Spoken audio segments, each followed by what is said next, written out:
All right. Well, I'm really grateful for this opportunity to share with you tonight, and it's a privilege for me to come alongside the people at Creation Ministries International.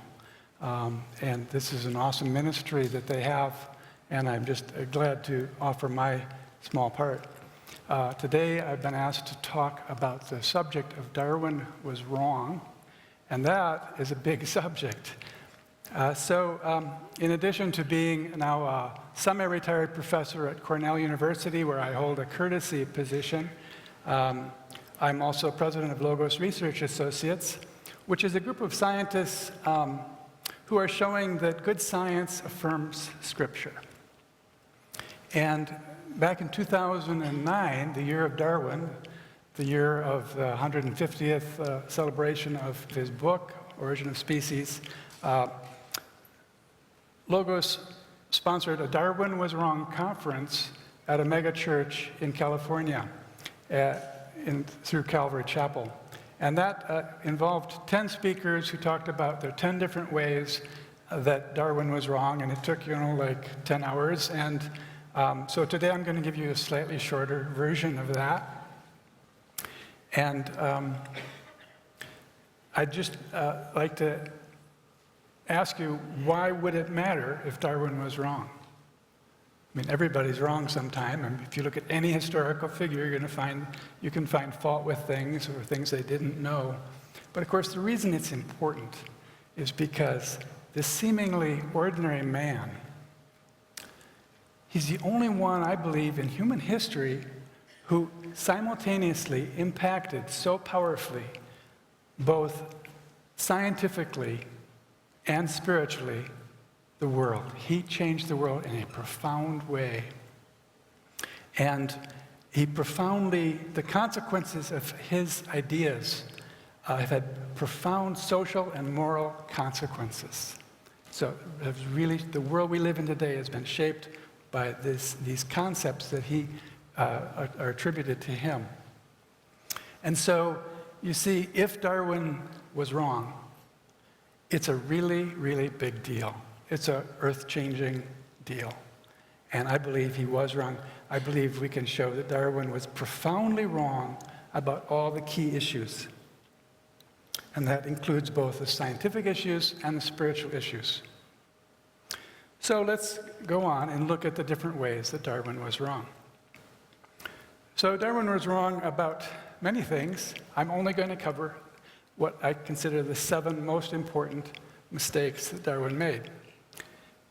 Darwin was obviously wrong about God. Darwin was wrong about science in a fundamental way. Darwin was wrong about geology. Darwin was wrong about the fossil record. Darwin was wrong about the tree of life. Darwin was wrong about the nature of life. And Darwin was wrong about the thing that he's best known for, which is natural selection. Now, most people in the university environment believe he was right on all 7 points, but I'm going to show you that he wasn't. So the first one is Darwin was wrong about God. And so my friend Chris Roop has helped me develop a high-impact visual for each one of these points, basically an icon that shows his error. And I hope this can help you remember the 7 points, because you're all going to be tested about the 7 points later on. So Darwin was wrong about God. It shows Darwin turning away from the cross, away from the light, and walking proudly into darkness. And this is the most profound error a human being can make. Even if he was Albert Einstein, if he makes this choice, he is a fool. And so tonight I'm mostly going to talk about science, but I need to start and finish with this point. Darwin was wrong about God. So it's clear from his autobiography and his writings that he rejected the Bible, and he deliberately, overtly rejected Christ. And that's just a really big mistake, isn't it? So, professing to be wise, he became a fool, just as it says in Romans chapter 1. And so people would say, well, who are you to throw stones? And you know what? I'm nobody to throw stones. Because when I read about Darwin, I've been studying Darwin a lot lately, and back in 2009, And as I read about young Darwin, I realize that was me when I was young. So much of my life I was an atheist. Much of my life I was a really totally on board Darwinian evolutionist. And so don't think that I'm saying I'm in any way better than Darwin. But he made profound mistakes, and but by the grace of God, there go I. So yes, I've made all the icons that I'm going to show you are icons I held to be true. And so every error he made, I have shared in. So just a little bit about what the world was like when Darwin was growing up. The Enlightenment philosophy was already in full swing when he was young. And he was brought up in an environment that was very skeptical and very materialist. And so in his own family, his grandfather was famous for teaching evolutionary theory. A lot of people think that evolutionary theories started with Darwin. That's definitely not true. When he went to college, evolution was already in vogue. And so the church at that time had already rejected an old earth. And that means that the church was already rejecting a literal fall. And so we think of, he's often advertised as this radical, revolutionary, insightful person who changed the world. He followed along with the crowd in terms of enlightenment, the Enlightenment culture. And so already Scripture was systematically being attacked. Already there was this enormous exaltation, almost the deification of the intellectuals, especially the intellectuals who were skeptical. So gives you some insight of where he was coming from. Darwin blamed God for evil. Does that sound familiar? That's a big problem, isn't it, in terms of just reaching people today. So here's a quote from Charles Darwin from his autobiography. It says, "A being so powerful and so full of knowledge as a God, it revolts our understanding to suppose that his benevolence is not unbounded. For what advantage can there be in sufferings of millions of the lower animals throughout almost endless time?" See what he's saying? He's saying death before the fall, because there was no fall. So therefore, since death is an integral part of nature, it is, if God is the designer, he is the author of evil and death and suffering and parasitism and predation and all those things. So you can see how the old earth philosophy that he was brought up in profoundly affected the way he saw God. So I'd just like to emphasize that I'd like to reemphasize before I get into the science, Darwin's biggest mistake was he was wrong about God. And so we're going to come back to that at the very end. So icon number 2, Darwin was wrong about science. So here we have the thinker with Darwin's face showing. And so the question was Darwin primarily a scientist or a philosopher? He's usually billed as one of the greatest scientists who ever lived.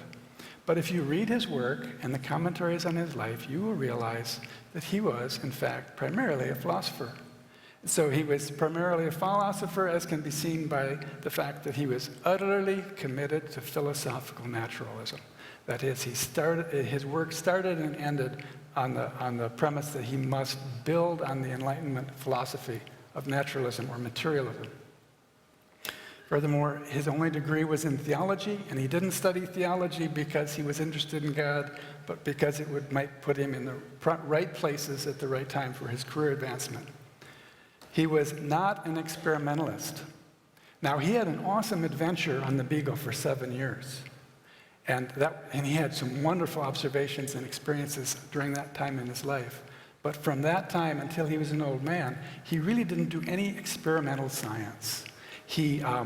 As an old man, he loved to do experiments with worms and ants. Why do you suppose he wanted to do that? Because he wanted to argue that human behavior can be traced back to just natural selection. And he assumed that worms and ants have no moral guidance. So mostly he was an armchair scientist. He was pretty much sequestered in his living room all his life. He never had to earn a living. And so he just spent his whole life developing his evolutionary theory. He was truly a man possessed with that fixation. And what he did as his line of argumentation was he relied heavily on extrapolation. Well, let's see, if we see a little selection going on in nature, then if we have enough time, eventually, who knows what it could accomplish. And in addition, he relied heavily on just-so stories. Does that sound like modern Darwinists today? It's really, nothing's changed. So in science, a credible story is not a proof. But in evolutionary science, if you can tell a story and it sounds feasible, there you got an answer, because there's no way to test it. And so lastly, his theories lacked scientific rigor. He made arguments and defenses for his ideas, but they didn't follow scientific procedures. There's not a single equation in his book, there's no mathematics in his book, no numbers. And there's no logical proofs or formal logic in his, he just argues his point like a philosopher would, which he was. So let's just look a little more carefully at what the scientific process is. The scientific process begins with conception, which involves brainstorming and free speculation. Yes, scientists are allowed to speculate and have fun at it, but if they stop there, it's not science. So after conception, scientists need to discipline their ideas and form hypotheses that are testable. That's essential to good science. And then the scientist has to do experiments to test the hypotheses and see if they're correct or false. And those experiments must be reproducible by other scientists. And lastly, they get to then defend their thesis. Now, Darwin was awesome at number 1 and number 4. Darwin's scientific process it began with some really creative brainstorming and speculation, but instead of hypothesis formation, he had very few testable hypotheses. We're going to talk about one, but generally he used creative storytelling as his to build up, to formulate his ideas. And then instead of experimental research, he usually used examples from nature and then lots of, as I said, extrapolation. So he was not following the formal scientific process. So here's the icon number 3. Darwin was wrong about geology. And we have 2 books here, or in this one case, a book and a trilogy. And it's really interesting to know that Darwin only took 2 books with him on the voyage of the Beagle. He took with him the Bible and the book by Charles Lyell, which was newly published, called The Principles of Geology. And these 2 books are very diametrically opposed, as we'll see. And so he had to choose. And what we know is that within months of leaving port in England, he had rejected the Bible. Freed from the constraints of Victorian society, he had decided the Bible was just a lot of myths created by ignorant people. But he absorbed Charles Lyell's book on uniformitarian geology as the gospel. And we're going to see that that was his foundation. Slow and gradual geology was the basis for his theorizing about slow and gradual biological change. So I'd just like to recount to you one episode in his life as he was traveling through the world on the Beagle, and that was an expedition that he and the crew members took up the Santa Cruz River Valley. And here we have a picture of that time, and this valley is a very big valley with a very small river flowing through it. And so as he looked at that large valley and that little river, he made a famous quote, and it reads like this: "The river, though it has so little power in transporting even inconsiderable fragments, yet in the lapse of ages might produce by its gradual erosion an effect of which is difficult to judge the amount." Now, in plain English, he's saying this giant valley was made by a little bit of water and deep, deep time. And basically, their valley was carved out 1 grain at a time. Just like, evolution happens 1 mutation at a time. And so that was his vision. And that was going to be the platform for his development of evolutionary theory. So we can revisit that valley, and we don't have to take a voyage. We can go there by Google Earth. And so here's an image of the Santa Cruz River Valley from a perspective of Google Earth. And you can see the valley winding up toward the west, and in the far distance you see the Andes Mountains, which are snow-covered mountains, and you can maybe see way, way to the west at the base of the mountains a little blue line. Well, that blue line is the headwaters of the river. And let's just fly up there and see what's going on up there. Well, up at the headwaters of this river, we have mountains that are covered with snow, glaciers, and glacial lakes. And of course, during the Ice Age, the amount of ice would be massively greater. And as the ice produced terminal moraines and ice dams, the lakes up there would have been massive. And so if we now turn 180 degrees to look back down from the lake, turn 180 degrees so we can look back down the valley, what we see is this picture, again from Google Earth. And what we see is that in the foreground, there are landforms which are giant sand dunes that reflect a massive flood of water. This is just like the Missoula flood. It's another example of, has been repeatedly demonstrated in different parts of the world, where after the end of the Ice Age, glacial lakes drained catastrophically, creating major valleys. So it's really, Steve Austin and other geologists have shown that these evidences of a massive flood, including whole sandbars made of boulders, is the full length of the river. And it's clear this river was carved catastrophically with the breaching of an ice dam at the end of the Ice Age. So it's really ironic that this valley that he considered his inspiration for slow and gradual, and his foundation, his conceptual foundation for evolution, slow and gradual, actually was formed catastrophically by a flood.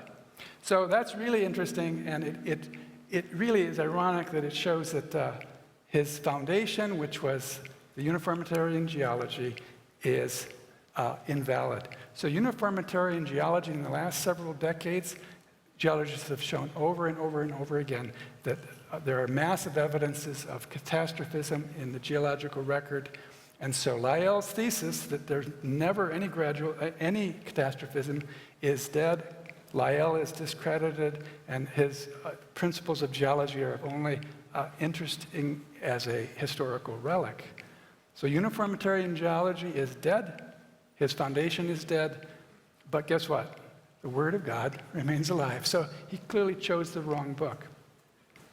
Okay, the next topic I'd like to speak about is that Darwin was wrong about the fossils. And Darwin, so I chose as an icon for that topic the coelacanth. And you may know that the coelacanth is a famous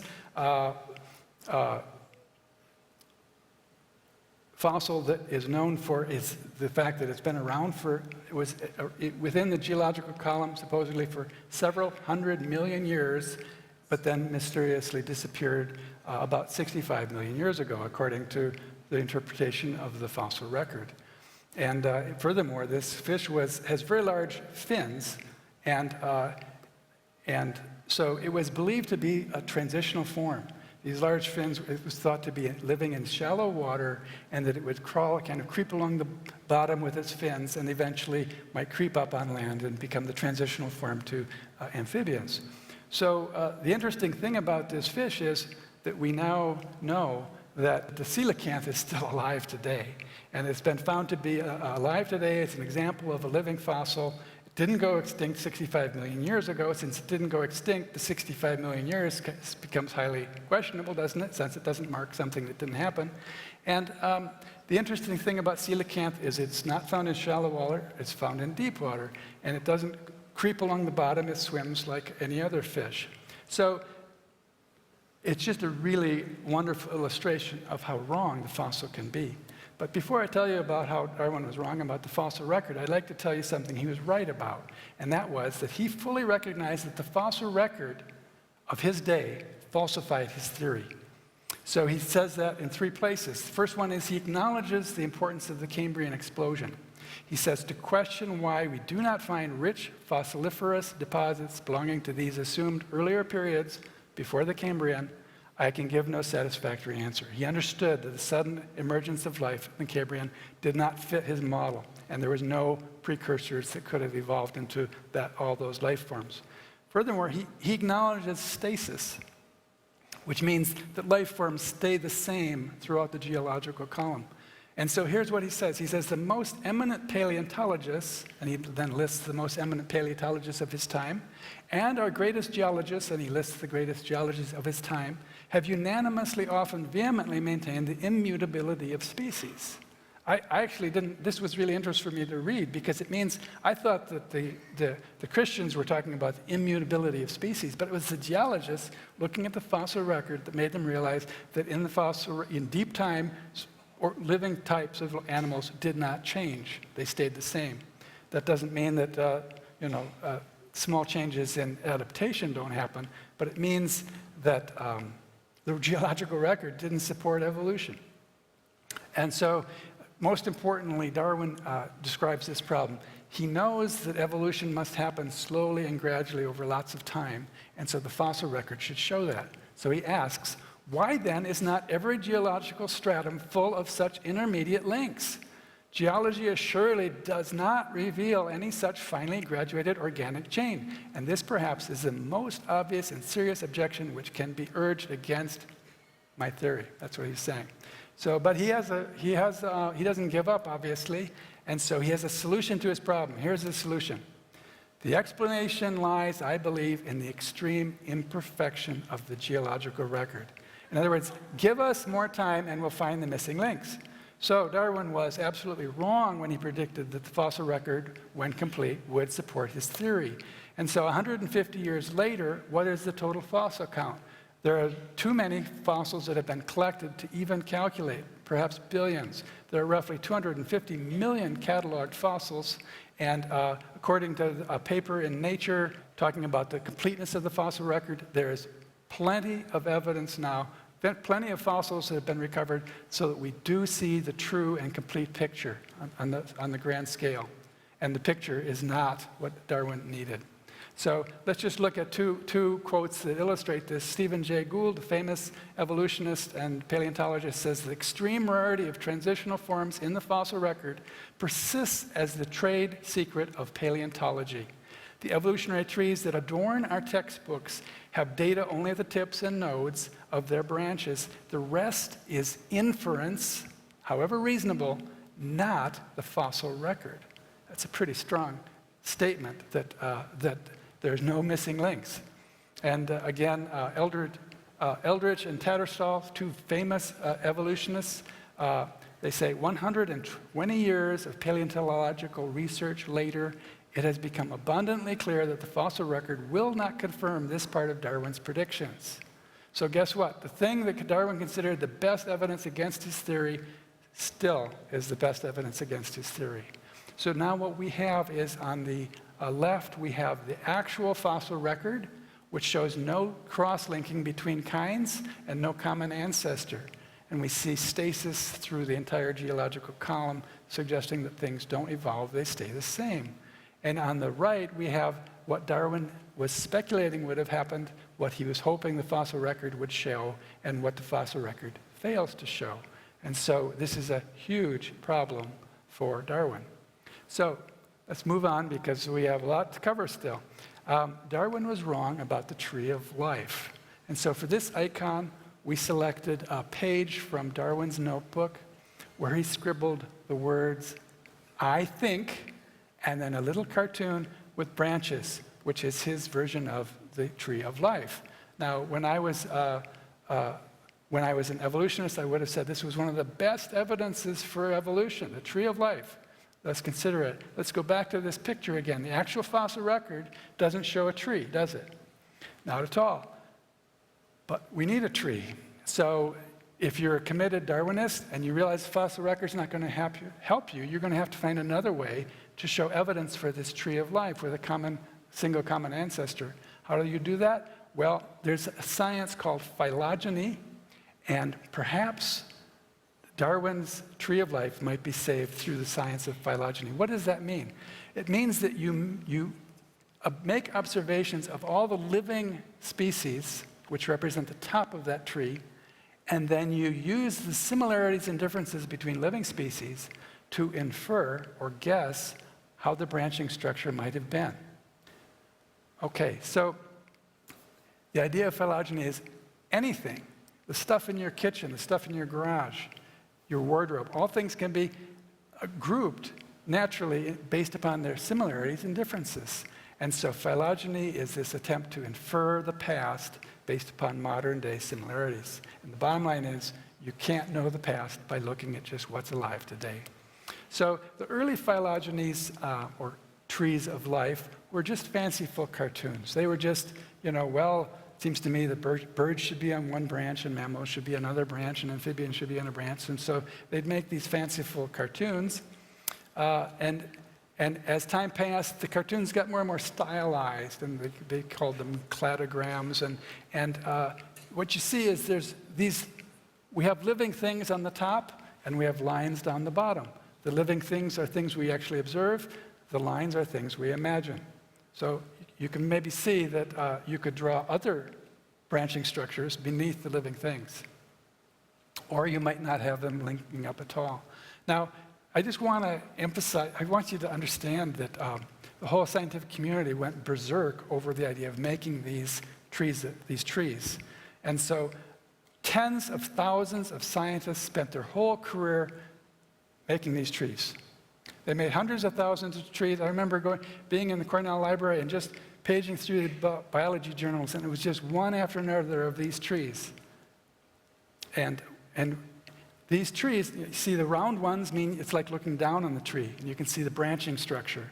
And the one that goes off to the side would be a tree that's, you'd really want to look at from the top. But the point is, all these data points, there is data here. These aren't just pretend, but they're just measuring similarities and differences between living things. And then they're drawing lines, which are just educated guesses, that they think how the things would combine and what the common ancestors would be. Can you see there's data connected by imaginary lines? These are the lines that are in the mind of the evolutionist. You can get computers to write the lines, but the lines that the computer makes are fairly random samples of all the possible lines that could have been there. So they're highly arbitrary. Now, the problem with this is that, like I said, you can make a phylogeny of any set of objects. Go into the kitchen, take the utensils drawer, dump it out, and then look at all the stuff that's in there, all kinds of interesting things, and you'll notice that some things are more similar than others. And so if you take 10 different people and have them categorize these and start making measurements of how different and similar things are, what you'd have is each one of them would come up with their own groupings, and each one of them would have their own history of where utensils came from. And so some of them would say, egg beaters came from spoons. And others would say, no, egg beaters came from chopsticks. But you see, it just depends on what measurements they chose to take and how they wanted to categorize these things. And that's exactly what's seen with these biological phylogenies, is depending on who's making the tree and what measurements they choose to take to measure similarities and differences, they keep getting the same, analyzing the same objects and getting different phylogenetic trees because it's highly arbitrary. Okay, so by God's grace, in 2009, a new scientist came out with an issue that dealt with this problem in depth. And here's the cover of their issue.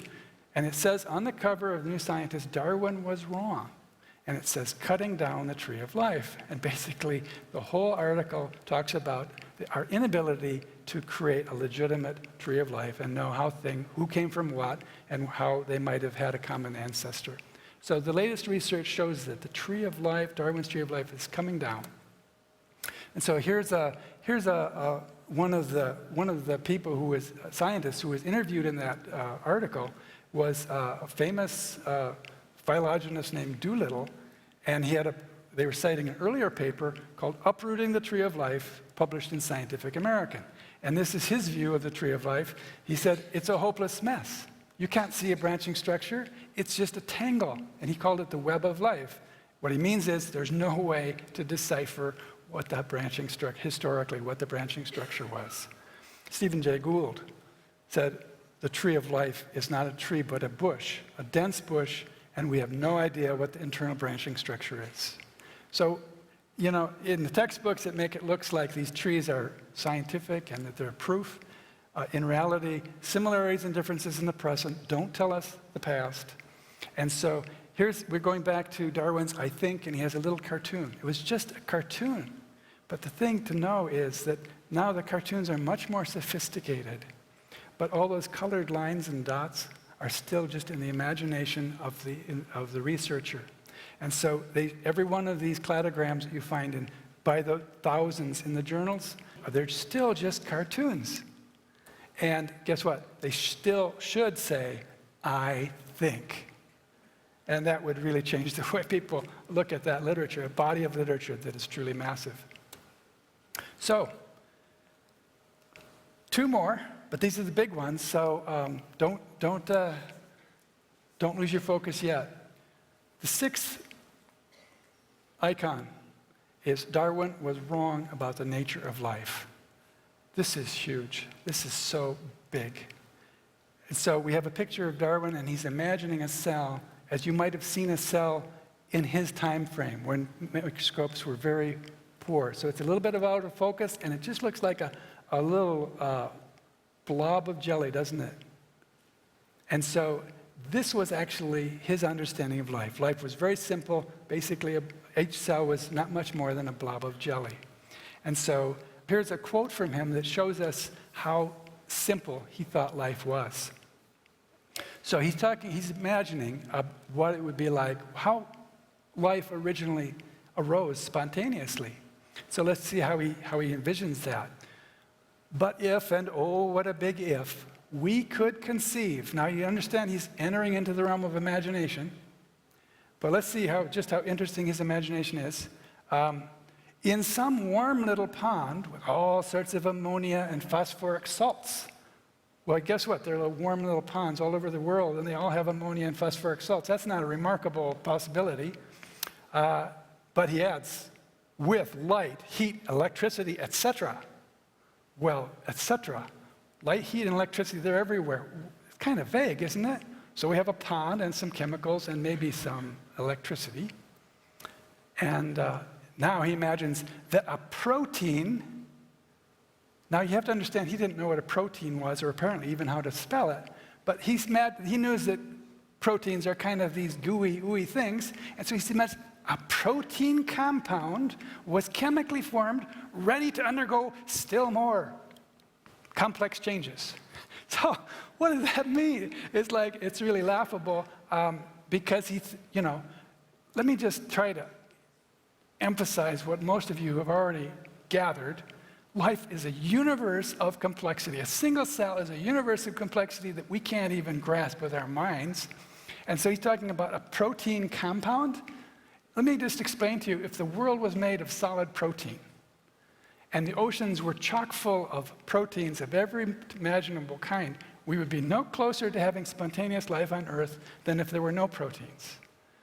Proteins are not the basis of life. Life requires an unbelievably complex arrangement of very specific organic molecules and programmed information that makes life life. A single cell is like a city, and its information system is comparable to the internet, and its energy system is like a city's energy grid, and its mechanical design allows it to duplicate the whole system in as short as 20 minutes. And so a little protein is not the solution. Darwin's challenge said, if I could demonstrate that any complex organ existed which could not possibly have been formed by numerous successive slight modifications, my theory would break down completely. But I can find no such case. Well, why couldn't he find such a case? Well, let's see. Darwin lived before the biological revolution. He knew nothing about biology. So if he looked at a high school biology textbook today, he couldn't make any sense of it. If he opened up a journal today, he couldn't understand the first sentence. Be fair to him. Yes, he lived before the biological revolution, but how can we glorify a man who had such little knowledge of the biological science? He didn't know anything about the universe of biological complexity. Here's what he didn't know. He didn't know about cell biology, biochemistry, molecular biology, Mendelian genetics, mutations, DNA, genetic code, genomics, population information, population genetics, neurobiology, and about 100 other fields of science. And he didn't even know those fields would ever exist. So, again, to be kind to him, everyone in that era didn't know these things, but we have to understand for him that life was something that could be easily explained away as a little bit of clay that is malleable and could be shaped by circumstance. So here's a really telling story about Darwin. He wrote to a friend this line in some correspondence: "The sight of a feather in a peacock's tail, whenever I gaze at it, makes me sick." What's he talking about? He means that he became violently ill. He was a tormented man. His biographiers, his key biographers, Desmond and Moore, published a book, The Life of a Tormented Evolutionist, and it's incredibly revealing. They say that he spent a large part of his life trembling and puking his guts out every day. He was truly in a state of torment, and it wasn't some tropical disease he came up with. He was spiritually and emotionally messed up big time. And so he literally became sick when he looked at a beautiful feather because he couldn't explain it away. The complexity of something as simple as a feather upset his whole worldview. So that's really sad, isn't it? You know, for us, we look at a peacock feather or any other beautiful created thing, and we automatically know what it means. It was designed, it has an author. How tragic that for him, it just revolted him. So last one. So can you name the first 6, by the way? Have you been keeping notes? You're going to be tested. I want you to know. So last one, Darwin was wrong about natural selection. Well, how could that be? That's what he's famous for. Well, we're going to see how that can be. So Darwin's magical selection was a little bit like, for him, he didn't know what was being selected. He didn't know about genes or mutations, and he didn't know about population genetics. So he had a very vague notion of what was happening. But for him, it was almost a magical wand, the type of wand that could turn a frog into a prince. And so let's just examine this thing. Natural selection is kind of a misnomer. You have to understand, select. To select is a verb. It implies an intelligent selector. To select something requires intelligence. Of course, in nature, there is no intelligent selector. Mother Nature isn't a person. She's an allegory or a metaphor. And so what's really happening in nature is there is differential reproduction. What do I mean by that? I mean, some things reproduce more than others, which isn't very remarkable. But if you have something really defective, it's not going to reproduce well, and if you have really something super, it will produce more than normal. And that explains some things, but not very much. And so we're going to look at that. Let's just consider this process of adaptation, what some people would call microevolution. Adaptation is a way to keep a species from changing. Let's consider the finch. Okay, Darwin's finches are a beautiful example of how one organism can be fine-tuned, changed just a little bit, so that it remains well-adjusted to its environment and can continue to be a finch. You see that? The adaptation keeps the finch being a finch rather than dying off.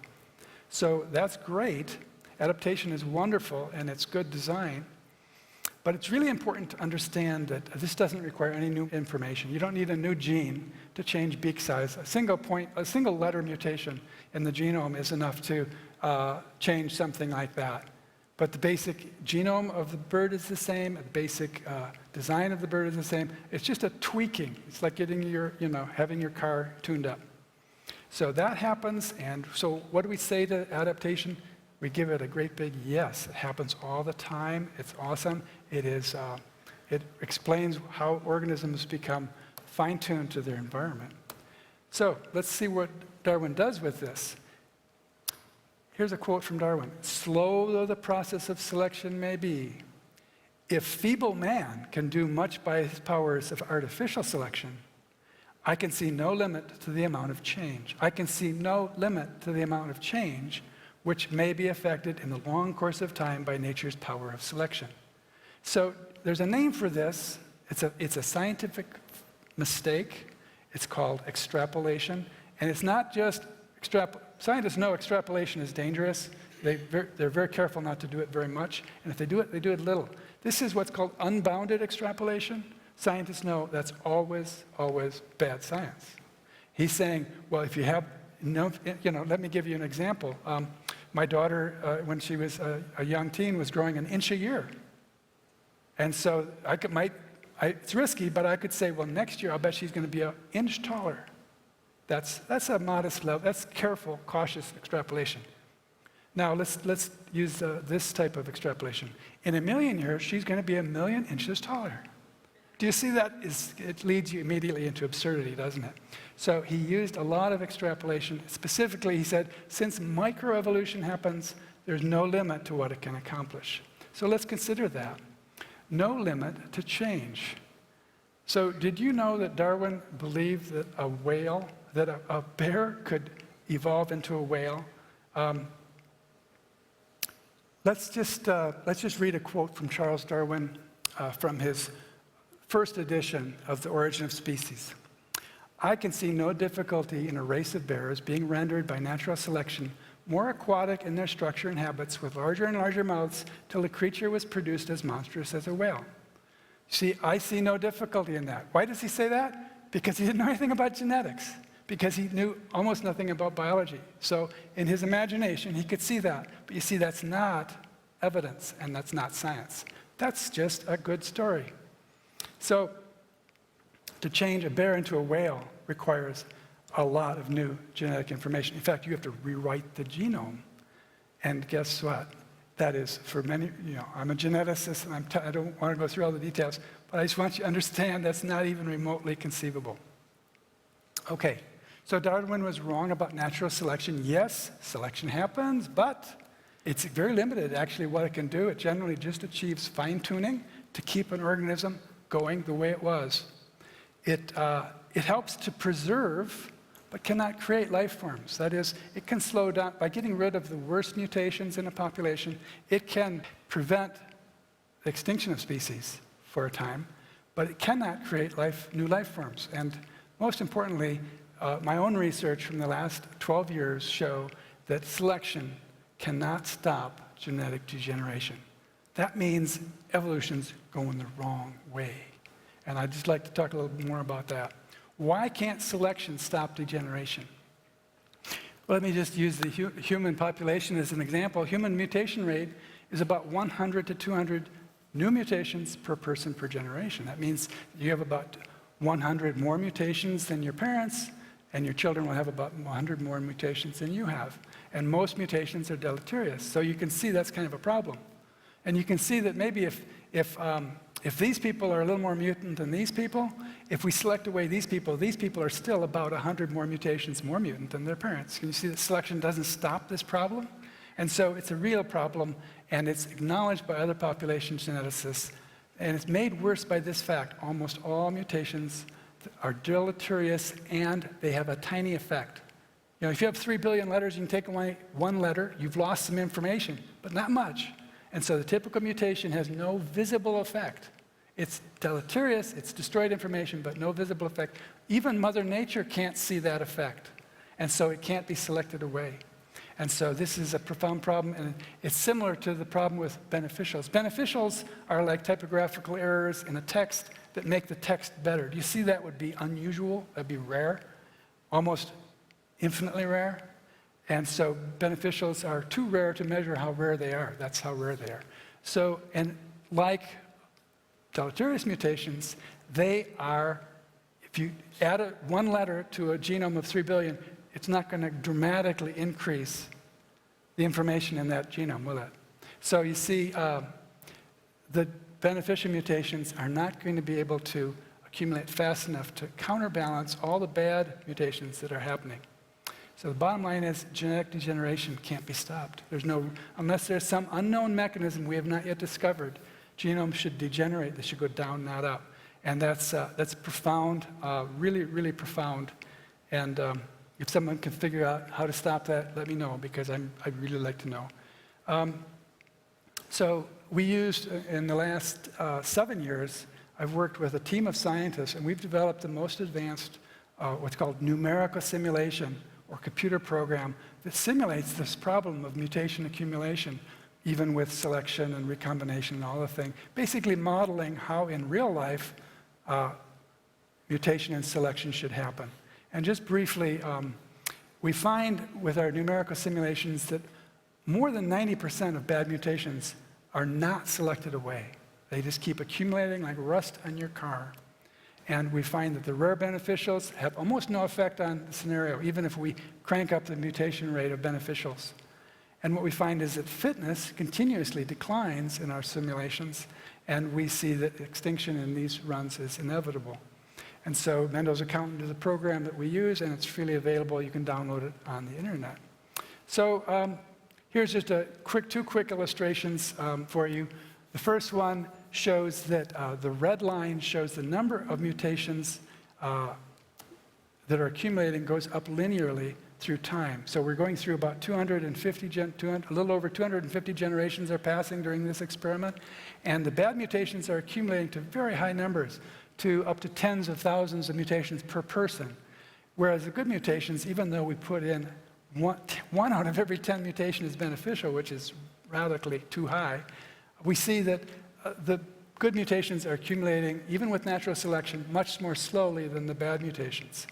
And so what we see in the same run, same experiment, is that the fitness goes down precipitously, and the blue line, which is population size, crashes at the end, and the population goes extinct.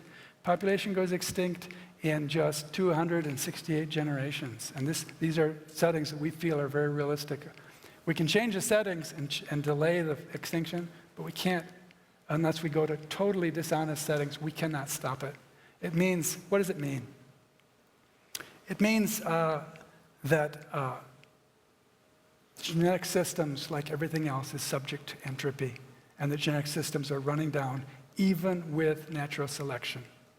And so, bottom line, there's genetic change over time. If that's your definition of evolution, genetic change over time, I am totally a believer in evolution. But the problem is it's the evolution down, not up. And so that's profound, and I think that that's something we can very rigorously prove to any reasonable person. So now we're to the end, and we come back to the issue of Darwin was wrong. He was wrong about the science, but most importantly, he was wrong about God. So let's consider his life. He won fame like no other person except Christ, perhaps, and Muhammad. For 150 years, the whole world has bowed down to Darwin. You know, Hitler was famous for a decade. But so he received fame like it's almost inconceivable. But no one ever accused him of being brilliant or even unusually smart. What's going on? My own personal belief, looking at him, seeing what he was like, remembering what I was like, what I feel like, this is my opinion, but I believe that he sold his soul for fame. I honestly believe that. He experienced a life of personal torment, which you'd have to read about to believe. More importantly, his soul was lost. He led his family to the same fate. Every one of his children was an unbeliever. 2 of his sons were the leading European eugenicists. His cousin was the person who invented the term eugenics. And so he led his family away from the light into darkness. And his family was lost. We don't know about his wife, but she went from a strong believer to a marginal believer, at best. And most importantly, he has led countless souls into the same path that he took. We're talking about hundreds of millions of people who decided to follow Darwin away from the light and into the darkness. And I assert to you that without any question, Darwin was the greatest atheist maker who ever lived. Let me repeat that. He is the greatest atheist maker who ever lived. And so for the church, which says we're comfortable with Darwin, or for the churches that every year celebrate Darwin Day, Darwin Sunday, and say, he's our hero, I just ask you, please reconsider your position.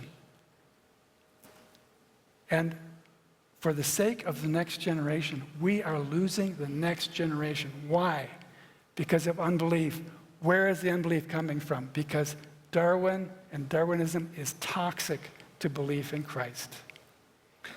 And so, at best, the churches that honor Darwin and still honor the name of Jesus are highly compromised. And I don't say that unkindly. It's just clear that unbelief in terms of origins and who we are affects every other belief system that Jesus taught. So it's a big deal, isn't it? It's a really, really big deal. So I'd like to finish with this image. Okay? My final closing icon. There are billions of people out there in the valley of decision. Hundreds of thousands have already followed Darwin into darkness and death, away from light and life. Tragedy on the highest scale. Because of Darwin, we had fascism, communism, virulent racism. We had a moral meltdown, sexual revolution, abortion on demand. Most importantly, we had the collapse of the church, of the believing church. So I pray that we can be witnesses to the world and say, don't follow Darwin. He was wrong about science, and he's leading you away from the light and away from the life. And so that's where I close is let's just commit to encourage everyone we know to move toward the light. Amen.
Is the creation-evolution debate just a side issue?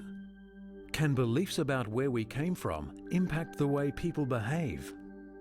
How can we more effectively lead people to Christ when many believe science disproves the Bible? Some scientists say the world is billions of years old. Are they correct and the Bible wrong? As a trained scientist, being a Christian, I had to try and juggle the millions of years of evolution with the Bible. And initially, I was able to do that. But then I went along to a seminar, a creation seminar. I actually went along to tell these guys with PhDs where they were wrong. But during their presentation, I realized that I was the one who was wrong. You cannot fit evolution into the Bible, and you don't need to. The sorts of questions that I'm asked again and again: where did the races come from? Where did Cain get his wife? What about the dinosaurs? Are the sorts of questions that I used to challenge my Christian friends with when I was an atheist, and when they couldn't answer, I had no further reason to explore Christianity. Dinosaurs was the biggest stumbling block for me because it was something, as a young child, I had been to museums, I had seen dinosaurs, I knew that the bones were real, I knew these were animals that had lived. But when I'd asked my RE teachers and Christians that I knew, and I pestered my RE teacher quite a bit about this issue, where are the dinosaurs in the Bible? And she did not know where she could find that, so rather than deal with my question, she put me out of the class eventually, and I just filled that time pursuing other interests. What changed my view was when I attended a creation meeting as a new Christian, And the speaker there was talking about all of the things that I'd had issues with, but especially dinosaurs and fossils, and how you can interpret that information with a biblical worldview, and I just found that really exciting as a new believer. The presentations are very easy to understand. Everything's done in layman's terms. There's a lot of PowerPoint presentation used as well. So very easy to understand, usually sitting on the edge of your seat through the whole presentation. Questions about creation and evolution are a huge stumbling block for many, preventing them from believing the Bible. Creation evangelism is one of the most relevant and powerful methods of reaching our culture today. Find out how to use this fascinating information to reach your friends and neighbours.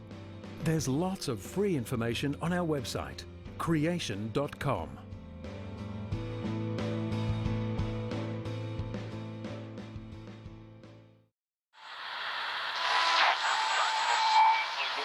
Most people believe the Bible is true.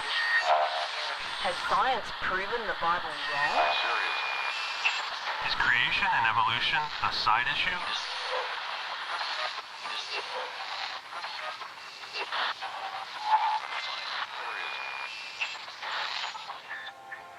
Our ancestors understood origins by extrapolating from their own experience. How else could they have done it? Then science came along and taught us that we are not the measure of all The things. simplest explanation is, there is no God. No one created the universe, and no one directs our fate. You and I are the product of billions We share a of common years, ancestor billions of with chimpanzees. This animal eventually became human. I'm sorry, but if you don't understand that humans and monkeys came from a common ancestor... Single out evolution and act as if there's some kind of major scientific dispute, and in fact... Evolution is a fact, not a theory. Evolution is a fact. I mean, that's right. There's no question. Evolution isn't an opinion, it's fact. Evolution is scientific fact. I'm sorry, I believe in evolution. Lived in the ocean 200 million years ago. 8 million years ago. We emerged from microbes and muck.